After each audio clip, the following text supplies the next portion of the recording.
Well, I want you to take a look at this. It's the cover of the latest Newsweek. I want you to see the question on the lower left, the one about Obama's critics being dumb. I guess fair and balanced lives, right? My next guest has an answer to that, but Newsweek may not want to hear it, and I don't know whether I'd be better advised to have a bit of a tape delay, so you can. Radio talk show host, writer, constitutional attorney extraordinaire Mark Levin, by the way, here. New book, Ameritopia. It's the unmaking of America, and my bias here, I don't care whether you're on the right or left, you need to read this. You need to step back and see historically what's going on in our country.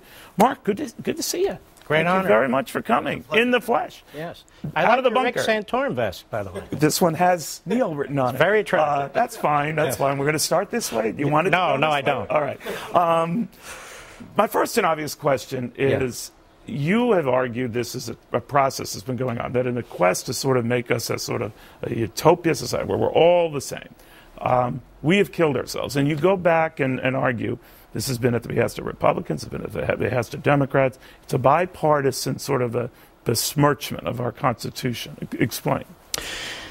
I was trying to figure out what is this force, what is this theory that backs up this push towards statism? You know, we have the greatest country on the face of the earth, not because of government, not because of statism, because we're different.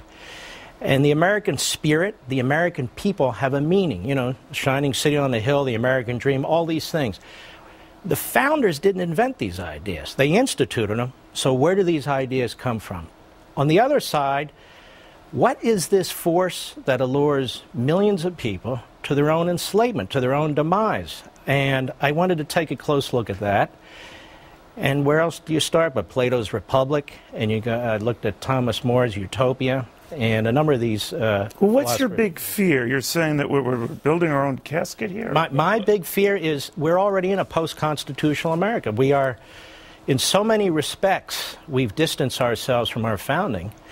And my big fear is people don't understand what our founding is all about. Which is what? It is about individual sovereignty. It is about the civil society. It is about property rights. All these things are inextricably linked. These utopian things that are being pushed today, they've been pushed for thousands of years, and they only go one way, and that's tyranny. The government is attacking the individual. I'm not an anarchist. I'm a constitutionalist. But this constant effort to control health care, income inequality. Can you point to one time in human history there hasn't been income inequality? Income inequality is a fact. So when you hear the Obama forces and others say it's gotten out of whack now, and that this proportion is so bad that something's got to be done, what does Mark look But what are they going to do? Regulate, create more economic dislocation, redistribute wealth for which there's no constitutional basis whatsoever? Obama has some model that he wants to present and wants to impose on us, not unlike others in the past. But these models don't work. They're impracticable. In fact, they're impossible. Well, he says that if you raise the tax for income, you're going away toward evening that. What do you say? And that proves the point. He's the President of the United States. I looked at the Constitution before coming over here, and it doesn't say anything about him leveling playing fields, and it doesn't say anything about him transforming America. In fact, the framers of the Constitution put the President in a box, and Congress and judges with enumerated rights. So I don't know where this fundamental transformation stuff, leveling the playing field, comes from. All I know is we get bigger, more aggressive, more authoritarian government, which spreads more misery, more poverty. And you've argued that there are presidents of both stripes who have played with and expanded on what they believe to be the message of the Constitution, if not ignored. You go after Woodrow Wilson, you go after Teddy Roosevelt. Clearly, in the case of Barack Obama, taken it to another level. What is your big fear? That what happens to us as a result? My big fear is we can't get out of this. My big fear is in this sort of post-constitutional environment, when we go to vote next November, so much of what the government does is unaffected by us voting. We have this massive fourth branch of government, the administrative state. Alexis de Tocqueville talked about it. That's absolutely smothering. We have so many departments and agencies and regulations being issued every year, we can't even name them. We don't know who's issuing them. We don't know when we're going to get hit or who's going to get hit. And so... Well, in that environment, would it make a difference whether Barack Obama is reelected, or let's say Mitt Romney were the nominee, whether he were elected? Well, of course, because Barack Obama wants to massively expand the administrative state. Do you think he's a socialist? I think he's a Marxist. Read the Communist Manifesto. I know this is painful for people to hear. What do you think Saul Alinsky is? Saul Alinsky was a Marxist. So whether we call it socialism, Marxism, I've been calling it statism. And you have said if he's reelected, the limitations are off, right? He feels emboldened to do whatever he wants at that point. Well, I don't know about whatever he wants, but he's pushing the envelope even now before he's elected with he's declaring the Senate in recess. Since when does a president declare another branch in recess and make 4 appointments? The way he did. Since when does a president proudly surround himself? So he's tipping his hand, you'd think? Oh, he tipped his hand before he ran the first time. I saw both of his hands, and they look like that. But in the meantime, you have said that, I know one of your famous, funnier quotes, you have a great show, for those who don't get it, where you said you'd elect a can of orange juice. I would vote for a can of orange juice over Obama. It's true. But you don't extend that to Ron Paul. Well, my problem with Ron Paul is this. Ron Paul in the past has said he's not a conservative, and I agree with him. Ron Paul in the past has said he's not a Republican. I agree with him. It would be ironic, it ain't going to happen, but it would be ironic if he were the nominee of a party when he denounces Abraham Lincoln and Ronald Reagan. Did you know he denounced Abraham Lincoln and Ronald Reagan? I don't believe in secession, not after the Civil War. I don't believe in nullification, not after the Civil War. I believe in taking our Constitution. Well, what if he were the nominee and it's against Barack Obama? Then I would have to write you in. You'd be that desperate. You are an American citizen, aren't you? Let me check. I'd have to write you. But you do give kudos to the Tea Party. So the Tea Party movement is a helpful sign. Its members come from all walks of life in every corner of the country. But signs now, Mark, that it is frazzled. No, why? Because, and I'm part of that movement, because we don't rally every day in front of the Capitol. Or that you're divided. Some like Mitt Romney, some like more conservative members. Some don't know whether they've gone too far. You know what I mean? I don't know how we've gone too far. Where have we gone too far? We're all united against Barack Obama. That's the point. Now, we'll duke it out in the Republican primary process, but when push comes to shove, Obama's the biggest disaster for those of us who believe in the Constitution and individual sovereignty. But the candidates who believe what you believe, yes. I mean, Michelle Bachmann comes to mind, Rick Perry maybe to a lesser degree. One's out, the other on his way out, it would seem. Maybe I could be wrong. What happened? Well, it's very strange. You know, they divided the conservative vote, the Tea Party vote. We'll see what happens. You know, the Tea Party movement started 2-3 years ago. You're right. The establishment's been around since the establishment's been around. These things take time. Tremendous victory 2 Novembers ago. I suspect there'll be some strong victories in this next election. It's a process of chipping away.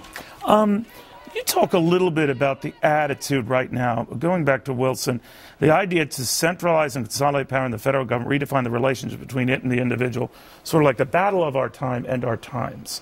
How is it different now versus what it was in his day? Just that it was earlier in his day, now it's more over the top. In our day, what? The mindset is no different. In fact, the mindset is no different than in Plato's Republic, or a Thomas Hobbes' Leviathan, or a Thomas More's Utopia. What's different is, for our country, we're well down the path now. Woodrow Wilson made no bones about the fact that he rejected aspects of the Declaration of Independence. He rejected the Constitution because he thought it was way too confining. FDR did the same thing. What this is, utopianism as I call it, the underlying thinking behind the status push, is an attack on the individual and the individual's sovereignty. If people can understand that more thoroughly. So when you see these Occupy Wall Streeters, they're an aberration of that thinking, right? The way they say enough is enough. They're malcontents. And malcontents, I'll give you an example. They attack big government and big business, and what do they want? More big government and more subsidies from big business. So, I mean, it's a confusing position. So by extension, when Newt Gingrich goes after Bain Capital and all of that, and since pulling it back, what did you think of that whole thing? I thought it was an absurd political expediency. But it helped Mitt Romney, right? It did. But on the other hand, Romney supported TARP, which is a massive, the biggest bailout. TARP was the first financial rescue. And it's the biggest one in American history, and it was started by a Republican president. It was supported by Mitt Romney.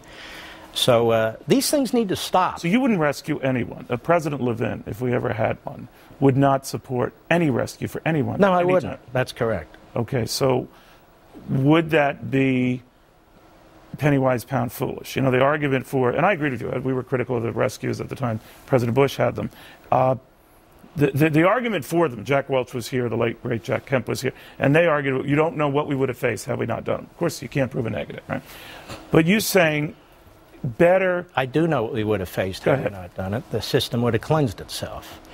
And a lot faster. And a lot you know, history didn't begin 2 years ago. History didn't begin with the Great Depression. Mankind's been around in a relatively civil way for 10,000 years, off and on. And big things fail. But our problem right now is the government's not just involved in big things, it's involved in toilets and shower heads and light bulbs and in our medicine cabinet. Well, you're right so about big things can't fail and little things can't fail.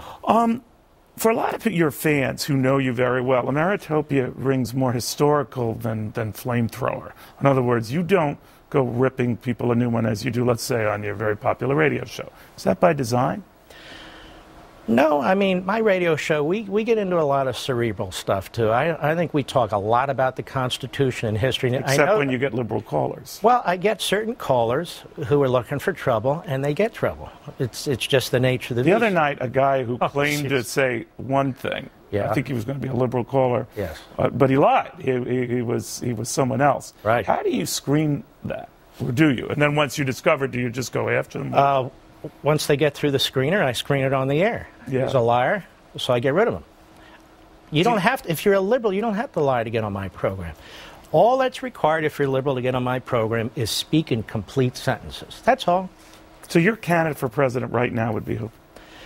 I've said on the air that if I had to vote today, I'd vote for Rick Santorum. If it's not Rick Santorum? What's left? Did my man Huntsman left? I'm just kidding. He left. Okay. I know how you feel about him. If it were down to Mitt Romney, you could be okay with that. Not enthusiastic, but okay. If it's down to Mitt Romney, I'd vote for Mitt Romney against Obama. I'd vote for an orange juice can against Obama. Ameritopia is the book. Mark Levin is the author. He's had some great ones, Liberty and Tyranny, Men in Black. But this one will make you think to the point that it will also make you vomit with anger in the end. I say that in high praise, by the way. Mark Levin, there's a reason why they call him the Great One. When it comes to these original thoughts, he is. We'll have more to this.